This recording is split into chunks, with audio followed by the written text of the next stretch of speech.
Buenos días, yo soy Sebastián Vélez Márquez y el día de hoy vamos a continuar con la presentación de la contabilidad de gestión y los costos conjuntos. Vamos a iniciar hablando acerca de algunos conceptos importantes, ya que como mencionamos anteriormente, es importante conocer algunos términos para estar bien contextualizados dentro de esa temática. Y vamos a empezar con la producción simultánea o conjunta, que hace referencia aquella que origina en un mismo punto o proceso productivo de forma simultánea. Es decir, que es inevitable que se obtenga en un producto sin que se genere otro derivado del mismo proceso. Eso lo veíamos en el gráfico del proceso productivo de la gasolina, ya que para producir esta inevitablemente se producía a su vez el gas butano, el queroseno y otros subproductos dentro de un mismo punto del proceso productivo. Ahora vamos a hablar del punto de separación, que es el punto del proceso productivo donde ocurre la producción simultánea, donde se individualizan los diferentes productos.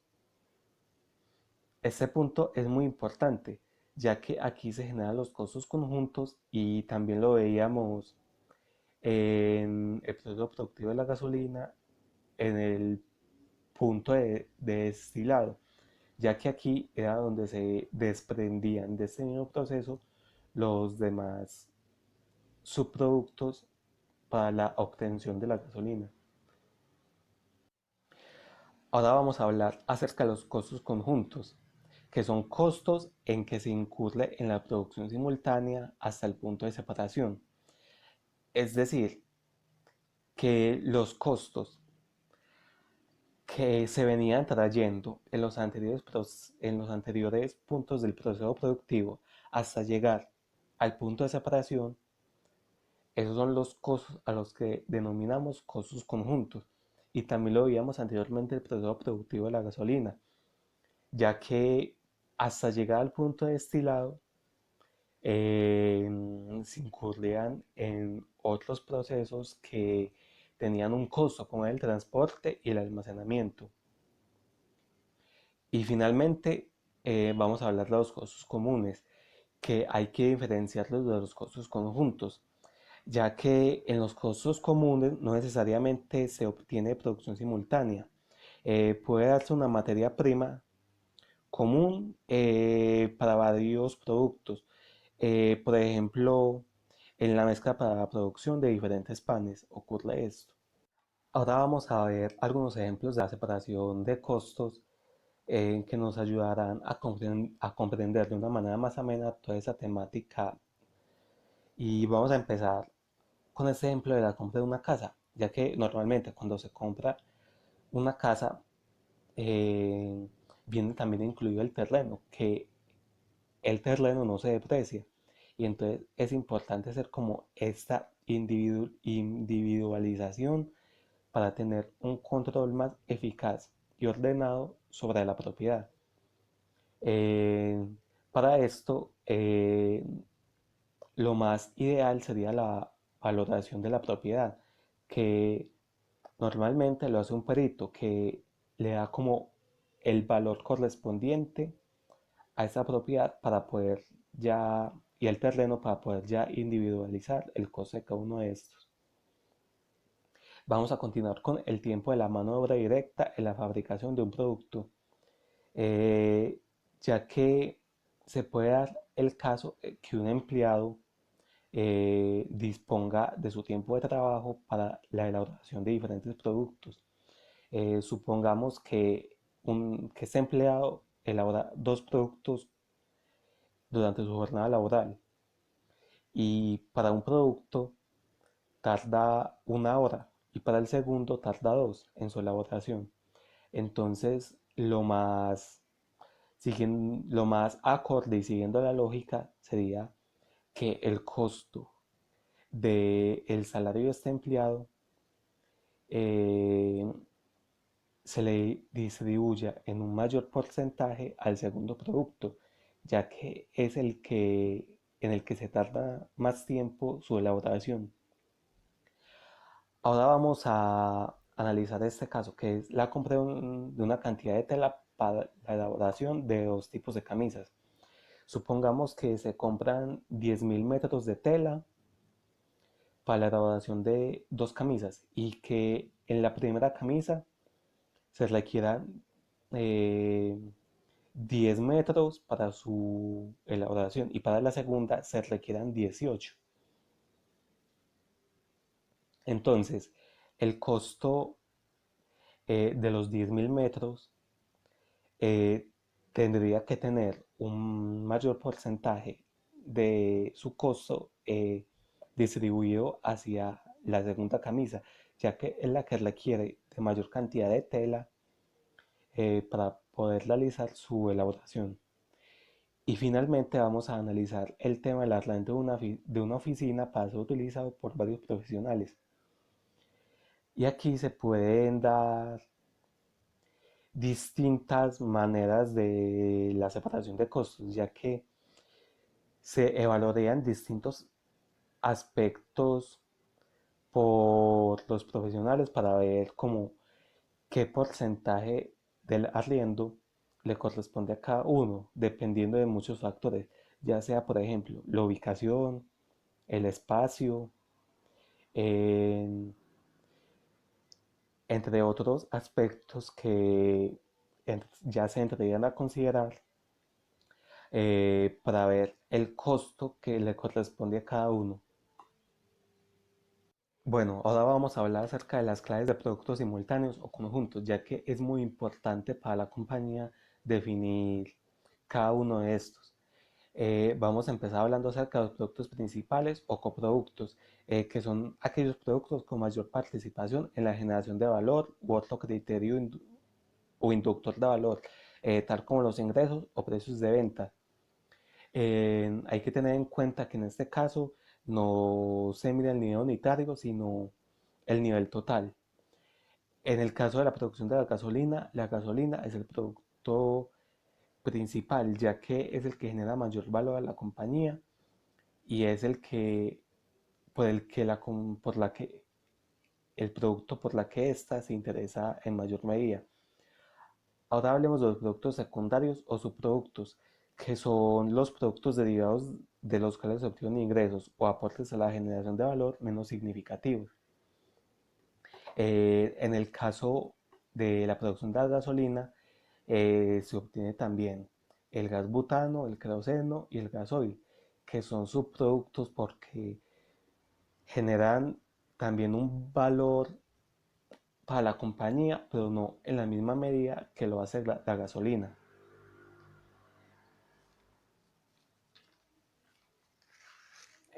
Ahora hablemos de los desechos, que tienen un bajo valor de recuperación y en algunos casos hay que cubrir costos adicionales. En- Hay que diferenciar muy bien este término de desperdicios, ya que en los desechos sí se puede recuperar algo del valor. Y lo vamos a analizar más adelante en el caso concreto de la producción de los desechos resultantes de la producción de la gasolina. Y finalmente vamos a hablar de los desperdicios, eh, no tienen un valor de recuperación y al contrario hay que incurrir en costos adicionales para su disposición final.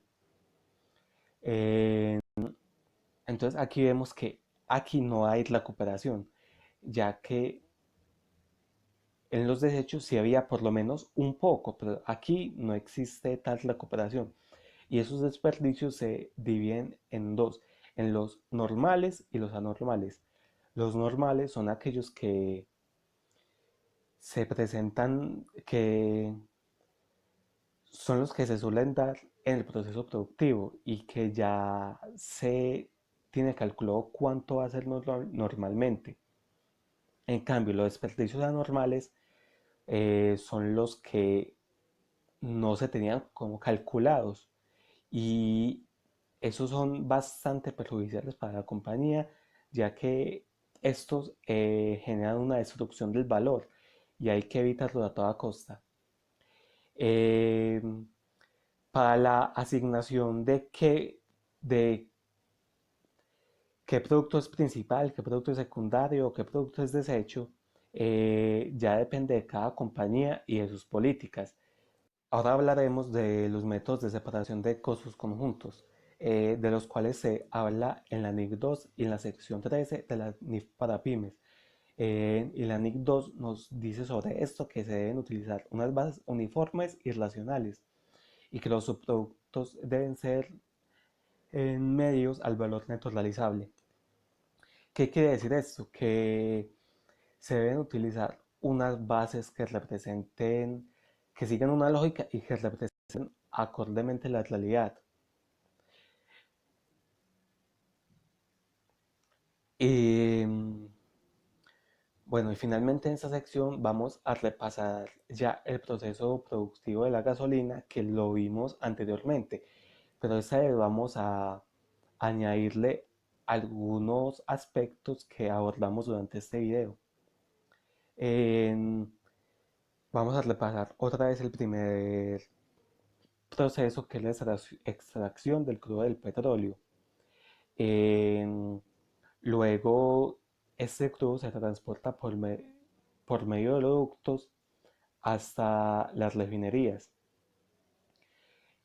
Y luego, este crudo es almacenado hasta que esté listo para su procesamiento para la obtención de la gasolina. Luego se hace un precalentado hasta llegar al punto de destilación. Hasta aquí, estos procesos, eh, hasta llegar al punto de destilación, representan los costos conjuntos, ya que es aquí, en este proceso de destilación, donde se da el punto de separación y donde se individualizan le- los demás productos.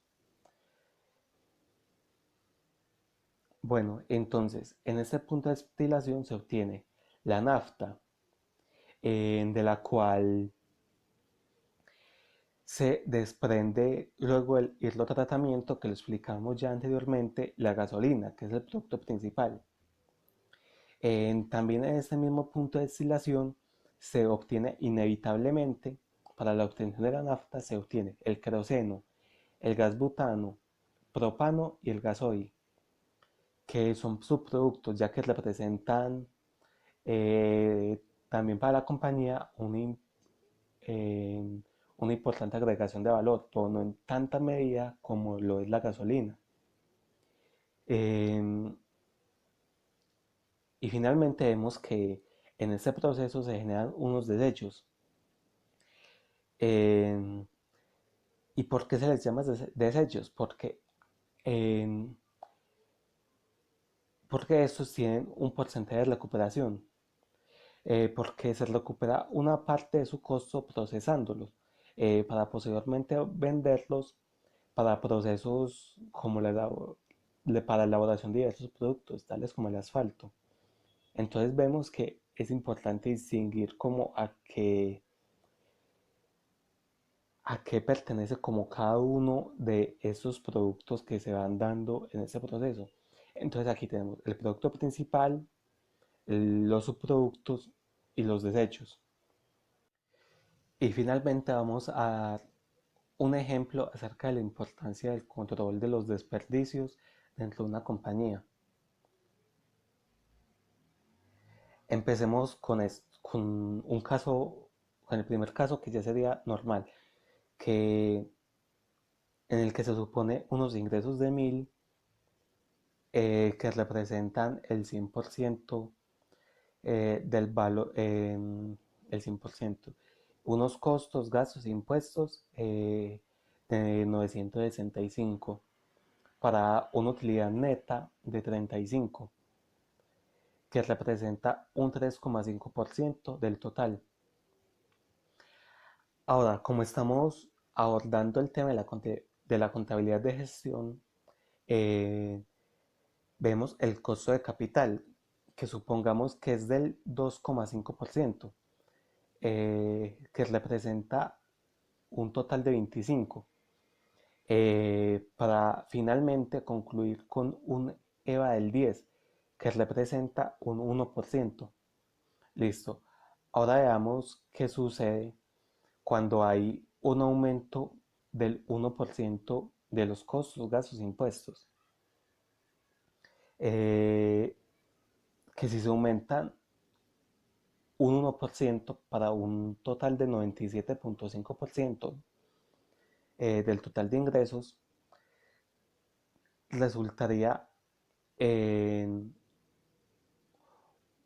un total de 975 para dar con una utilidad neta de 25 que corresponde a un 2,5%. El costo de capital seguiría siendo el mismo, pero vemos que en el EVA ya no habría como una agregación de valor, sino que ya se destruye valor. Y de un 0 a un 10, pues representa un 100% de destrucción de valor solo por este 1% eh, que puede generar como el no control de esos desperdicios anormales dentro de una compañía. Entonces vemos que es muy importante como tener un control de esto para tratar de disminuirlo. Como vemos a continuación, en este caso en el que hay una disminución del 1% en sus gastos e impuestos, para un total de un 95,5% del total de los ingresos, para dar con una utilidad neta de 45, que corresponde al 4,5%. Vemos que ya va aumentando.